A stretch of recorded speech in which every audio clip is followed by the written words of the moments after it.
ഒരു 4 കാര്യങ്ങൾ നമ്മൾ ശ്രദ്ധിച്ചു കഴിഞ്ഞാൽ നമ്മുടെ ജീവിതത്തിന് വലിയ മാറ്റങ്ങൾ നമുക്കുണ്ടാക്കിയെടുക്കാൻ പറ്റും. എന്താണെന്നല്ലേ പറഞ്ഞു തരാം. അതിൽ 2 കാര്യങ്ങൾ നമ്മുടെ ജീവിതത്തിൽ മറക്കാനുള്ള കാര്യങ്ങളാണ്. അതിലൊന്നാമതായിട്ട് നമ്മൾ ആർക്കെങ്കിലും എന്തെങ്കിലും ഉപകാരങ്ങൾ ചെയ്തു കൊടുത്തു കഴിഞ്ഞാൽ നമ്മളത് മറക്കുക.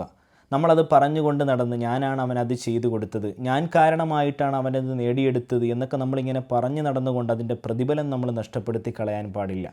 രണ്ടാമതായിട്ട് നമ്മളോട് ആരെങ്കിലും എന്തെങ്കിലും തെറ്റ് ചെയ്തു കഴിഞ്ഞാൽ നമ്മളതും മറക്കുക. എപ്പോഴും നമ്മൾ ഓർത്ത് അവൻ എന്നോട് അങ്ങനെ ചെയ്തവനാണ്, ആ ഒരു വിദ്വേഷവും പകയുമൊക്കെ അവനോട് നമ്മൾ എപ്പോഴും വെച്ചുകൊണ്ട് നടക്കാൻ പാടില്ല. അതും നമ്മളുടെ മനസ്സിൽ നിന്നും മറക്കുക, നമ്മൾ പുറത്തു കൊടുക്കുക. 2 കാര്യങ്ങൾ നമ്മളെപ്പോഴും ജീവിതത്തിൽ ഓർത്തിരിക്കേണ്ട കാര്യങ്ങളാണ്. അതിലൊന്നാമതായിട്ട് നമുക്ക് ആരെങ്കിലും എന്തെങ്കിലും ഒരു നന്മ ചെയ്തു തന്നു കഴിഞ്ഞാൽ അത് നമ്മളെപ്പോഴും ജീവിതത്തിൽ ഓർത്തിരിക്കണം. ആ ഒരു നന്ദിയും കടപ്പാടും അവരോട് നമുക്ക് എപ്പോഴും ഉണ്ടാകണം.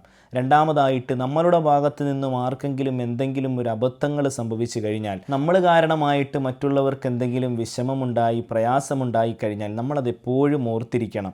എനിക്കൊരു പ്രാവശ്യം ഇങ്ങനെ സംഭവിച്ചു പോയി, ഇനി എൻ്റെ ഭാഗത്ത് നിന്ന് അങ്ങനെ ഉണ്ടാവാൻ പാടില്ല. ആ ഒരു ശ്രദ്ധ നമുക്ക് എപ്പോഴും വേണം. ഈ ഒരു 2 കാര്യങ്ങൾ നമ്മൾ എപ്പോഴും ഓർത്തിരിക്കേണ്ട കാര്യങ്ങളുമാണ്. ഇത് നമ്മളുടെ ജീവിതത്തിൽ നമ്മൾ സൂക്ഷിച്ചു കഴിഞ്ഞാൽ വലിയ മാറ്റങ്ങൾ നമ്മളുടെ ജീവിതത്തിൽ നമുക്ക് കൊണ്ടുവരാൻ സാധിക്കും.